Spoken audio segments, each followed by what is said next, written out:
ये कहानी है राई स्टार की। उम्र बस 24 साल। वह एक प्राइवेट कॉलेज में पढ़ता था। कॉलेज दिखने में तो आलीशान था, पर वहां भीड़ कम थी।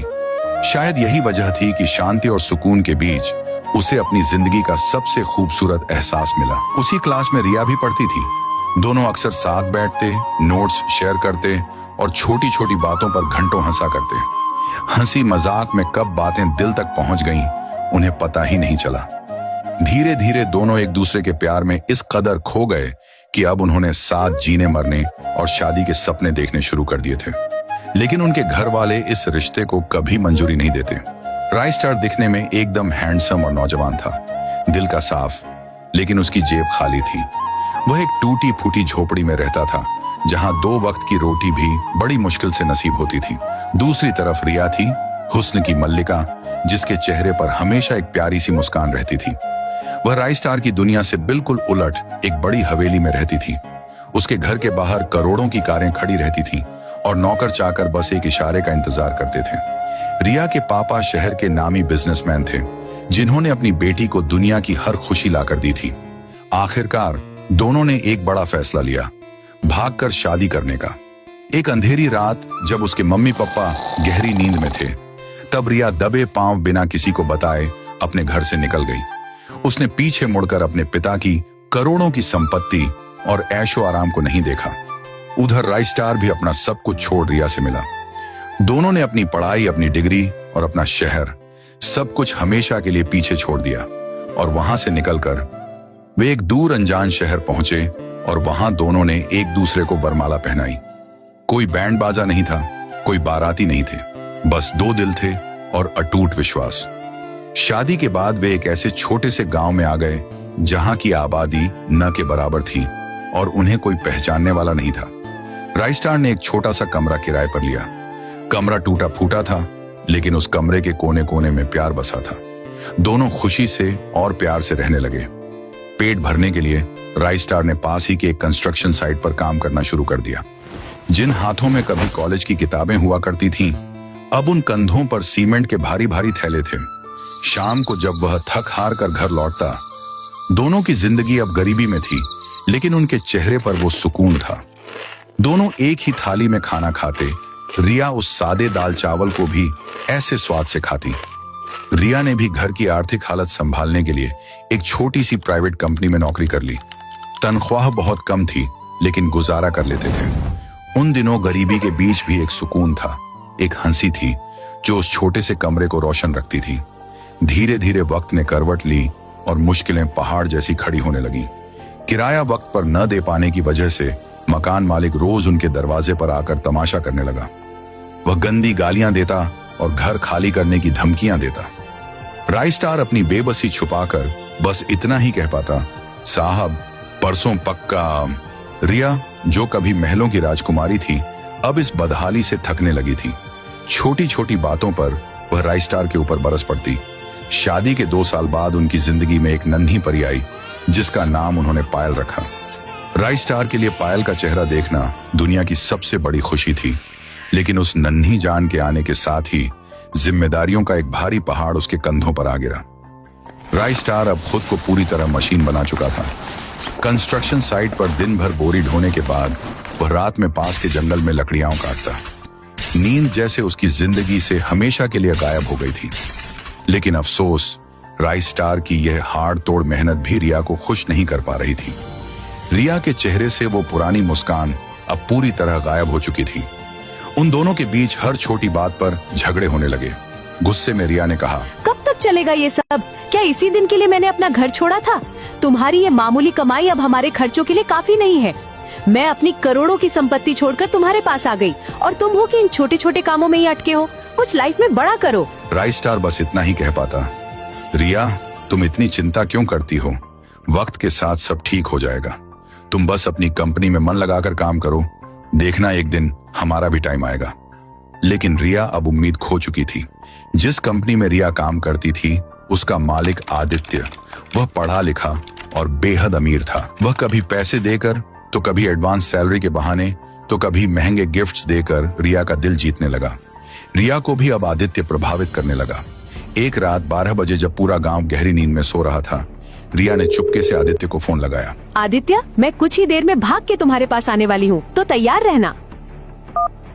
रिया ने एक पल के लिए भी अपनी मासूम बच्ची पायल और उस सच्चे इंसान राइस्टार के बारे में नहीं सोचा और वह चुपचाप अंधेरे में गायब हो गई। और रात के करीब 1 बजे दूसरे शहर में आदित्य के आलीशान बंगले पर जा पहुंची। रिया को देखकर आदित्य ने कहा, अरे वाह बेबी, मुझे सच में यकीन नहीं था कि तुम उस फटीचर को छोड़कर मेरे पास आ जाओगी। तुम्हारी ये खूबसूरती मेरे दिल को छू गई है। कहाँ तुम उस मामूली मजदूर के चक्कर में पड़ गई थी? अब से तुम यहीं रहोगी? रिया ने हंसते हुए जवाब दिया। अरे हाँ, मेरी किस्मत फूटी थी जो उस फकीचर के मुंह लग गई। काश मैं अपने मम्मी पापा की बात मान लेती। मुझ पर तो तुम जैसा लड़का सूट होता है। उसने प्यार जताते हुए कहा। तो फिर देर किस बात की, चलो ऊपर। दोनों सीढ़ियां चढ़कर आदित्य के बड़े से लग्जरी बेडरूम में जा पहुंचे। वहां पहुंचते ही रिया ने अपने कपड़े खोल दिए और बिस्तर पे आके आदित्य को एक अजीब सा इशारा करके अपने बदन को दिखाते हुए बिस्तर पर लेट गई। आदित्य उसके बदन को देखकर रुक नहीं पाया और उसके बदन पर चढ़ गया। अंदर से आवाजें आने लगीं। आह आह आह आह। उधर गांव में थकान से चूर राइस्टार की आंख खुली, पर जैसे ही उसने बगल में देखा उसे बिस्तर खाली मिला। वह हड़बड़ाकर उठ बैठा। रिया कभी भी सुबह बिना बताए कहीं नहीं जाती थी। राइस्टार का दिल किसी अनहोनी की आशंका से बैठने लगा। वह बदहवास होकर घर से बाहर निकला और अपनी नजरें गांव के चारों ओर दौड़ाने लगा। उसने चीख कर पुकारा, रिया, रिया, कहां हो तुम? पर जवाब में सिर्फ खामोशी थी। उसने आस पड़ोस के घरों में जाकर देखा। हर उस जगह गया जहां रिया जा सकती थी, लेकिन रिया का कोई अता पता नहीं था। रिया राइस्टार को छोड़ गई। दिन तेजी से बीते, हफ्ते गुजरे और फिर महीनों से होते हुए साल बीत गए, पर रिया कभी वापस नहीं आई। राइस्टार ने रिया को भूलकर अपनी पूरी दुनिया बेटी पायल के नाम कर दी। राइस्टार अब पायल के लिए पिता भी था और माँ भी। वह उसे अपनी गोद में सुलाता, लोरी सुनाता और माँ की तरह दुलार देता। पायल की जिंदगी संवारने और उसके स्कूल की फीस भरने के लिए राइस्टार मिस्त्री का काम करने लगा था। दिन भर की हाड़ तोड़ मेहनत के बाद जब वह रात को घर लौटता तो थका होने के बावजूद खुद बैठकर पायल को पढ़ाता। जहां राइस्टार काम करता था वहां के मजदूर अक्सर उसे देखकर बातें बनाते और मजाक उड़ाते। अरे राइस्टार, तू तो हम सबसे ज्यादा दुख झेल रहा है। तेरी बीवी तो तुझे छोड़ भाग गई। तू दूसरी शादी क्यों नहीं कर लेता? कम से कम कोई तो होगी जो घर संभालेगी और तेरी बेटी का ख्याल रख लेगी। भाइयों, कुछ भी कहो, शादी चाहे जिससे कर लो, पर अमीर लड़की से कभी मत करना, वरना देख लो राइस्टार जैसी हालत हो जाएगी। महलों की रानी को झोपड़ी में लाओगे तो वो भाग ही जाएगी ना। हा हा हा हा। लेकिन राइस्टार एक फीकी मुस्कान के साथ जवाब देता, भाइयों, मैं अब भी जिंदा हूं और मेरे पास लड़ने की वजह है। मुझे बस अपनी बच्ची का ध्यान रखना है और उसे एक काबिल इंसान बनाना है। अब यही मेरी जिंदगी है और मेरा आखिरी मकसद भी। रही बात शादी की, तो मुझे किसी और की जरूरत नहीं। वक्त तेजी से बीता और 2 महीनों बाद गांव का माहौल पूरी तरह बदल गया। चुनाव का बिगुल बज चुका था। हर तरफ नारेबाजी हो रही थी और सरपंच बनने की होड़ मची थी। इस बार इलेक्शन में एक नया चेहरा उतरा था, ठाकुर। ठाकुर ने गांव के बीचों बीच भारी भीड़ इकट्ठा की और जोश भरे अंदाज में भाषण देना शुरू किया। वह बोला, मेरे प्यारे भाइयों और बहनों, कैसे हो आप सब? मैं पहली बार आपके गांव आया हूं और मेरा चुनाव चिन्ह कटोरा है। अगर आप मुझे भारी मतों से जिताकर इस गांव का सरपंच बनाते हैं तो वादा करता हूं कि आपको राशन के लिए कभी शहर के चक्कर नहीं काटने पड़ेंगे। मैं हर हफ्ते आपको मुफ्त राशन दिलवाऊंगा। फ्री राशन का नाम सुनते ही गांव वालों की आंखें चमक उठी। महंगाई और गरीबी से जूझ रहे लोगों के लिए यह किसी वरदान से कम नहीं था। नतीजा यह हुआ कि लोगों ने बढ़ चढ़कर ठाकुर को वोट दिए और वह भारी बहुमत से गांव का नया सरपंच चुन लिया गया। गांव में खुशियों का माहौल था, लेकिन लोगों की नजरें सिर्फ उस फ्री राशन पर टिकी थीं। ठाकुर ने भी अपने वादे के मुताबिक शहर से राशन के 2 बड़े ट्रक गांव के लिए रवाना कर दिए थे। ठाकुर ने अपना वादा बखूबी निभाया, लेकिन दूसरी तरफ सभी गांव के लोग अपनी अपनी बोरियां और झोले लेकर गांव के बाहर सड़क पर जमा हो गए। चिलचिलाती धूप में बूढ़े, बच्चे और जवान सब उस ट्रक का इंतजार कर रहे थे। सुबह से शाम ढल गई, लेकिन दूर दूर तक किसी ट्रक के पहियों की धूल उड़ती नहीं दिखी। इंतजार करते करते रात हो गई। लोग भूख और प्यास से बेहाल हो चुके थे। धीरे धीरे लोगों की उम्मीद टूटने लगी और वे भूखे ही भारी कदमों से अपने अपने घरों की ओर लौटने लगे। कुछ ही देर में वहां सन्नाटा पसर गया। गांव के कुछ लोगों के साथ गांव के जमींदार ने ठाकुर को फोन लगाया और कहा, सरपंच साहब, आपने वादा किया था कि राशन के ट्रक आज ही पहुंच जाएंगे। पूरा गांव दिन भर सड़क पर खड़ा रहा। रात हो चुकी है पर ट्रक का कहीं अता पता नहीं है। आखिर बात क्या है? सब लोग भूखे पेट ही सो गए हैं। फोन की दूसरी तरफ से ठाकुर ने थोड़ा मुंह बनाते हुए जवाब दिया, अरे भाई, क्या बकवास कर रहे हो? मैंने अपने वादे के मुताबिक सुबह ही 2 बड़े ट्रक भरकर राशन रवाना कर दिए थे। हो सकता है रास्ते में कुछ दिक्कत हो गई हो। कल सुबह तक का इंतजार करो, ट्रक पक्का पहुंच जाएंगे। अगले दिन की दोपहर हो गई, लेकिन फ्री राशन वाले ट्रकों का नामो निशान नहीं था। लेकिन तभी गांव के बीचों बीच एक अजीब नजारा दिखा। जग्गू भाई नाम का एक आदमी अपनी एक छोटी ट्रक की ट्रॉली में चावल और गेहूं की बोरियां भरकर बेच रहा था। वहां लोगों की 2 लंबी लंबी लाइनें लगी हुई थीं। हैरानी की बात यह थी कि जग्गू एक बोरी राशन के 7,000 रुपए वसूल रहा था, जो कि बाजार भाव से कहीं ज्यादा था। फिर भी लोग मरता क्या न करता वाली हालत में अपनी जमा पूंजी निकालकर वह महंगा राशन खरीदने पर मजबूर थे। इधर घर पर नन्ही पायल ने राइस्टार का हाथ पकड़कर कहा, पापा, घर में खाने को एक दाना भी नहीं बचा है। चावल गेहूं सब खत्म हो गए हैं। सुना है सरपंच साहब फ्री राशन बंटवा रहे हैं, आप जाकर ले आओ ना। राइस्टार की जेब में एक फूटी कौड़ी भी नहीं थी। अपनी बेटी की भूख मिटाने की उम्मीद में वह घर से बाहर निकला। जब वह गांव के बीच पहुंचा और वहां ट्रक के पास भीड़ देखी तो उसे लगा शायद यही फ्री राशन मिल रहा है। उसने लाइन में लगे एक आदमी के कंधे पर हाथ रखा और उत्साह से पूछा, अरे भाई, क्या बात है, फ्री राशन बंटना शुरू हो गया क्या? आज तो मजा आ जाएगा। वह आदमी छिड़कर बोला, अरे घंटा, यहाँ कोई फ्री राशन वाशन नहीं मिल रहा है। वो ठाकुर गद्दार निकला। 2 दिन हो गए, अभी तक राशन नहीं पहुंचाया। लोग भूख से मर रहे हैं, इसलिए इस जग्गू भाई से 7-7 हजार देकर मजबूरी में ये थैले ले जाने पड़ रहे हैं। तुम भी इस फ्री के चक्कर में मत पड़ो। लेना है तो पैसे निकालो, वरना भूखे मरो। पता नहीं ये जग्गू भी अचानक कहां से टपक पड़ा है। 7,000 का रेट सुनकर राइस्टार के पैरों तले जमीन खिसक गई। उसे दाल में कुछ काला लगा। वह वहां से सीधा भागा और ट्रेन पकड़कर शहर में सरपंच ठाकुर के बंगले पर जा पहुंचा। राइस्टार ने अंदर घुसते ही ठाकुर को ललकारा, वाह ठाकुर साहब, फ्री राशन का सपना दिखाकर सरपंच तो बन गए, लेकिन गांव वाले 2 दिन से भूखे मर रहे हैं। आपके राशन का कुछ अता पता नहीं है और गांव में जग्गू नाम का आदमी 10-10 हजार में बोरियां बेच रहा है। लोग लुट रहे हैं और आप यहाँ चैन से बैठे हैं। क्या माजरा है ये? ठाकुर ने झुंझलाते हुए जवाब दिया, अरे भाई, मुझे सच में नहीं मालूम। मैंने वादे के मुताबिक 2 ट्रक शहर से रवाना किए थे, लेकिन वे गांव पहुंचे क्यों नहीं, ये मेरे लिए भी पहेली है।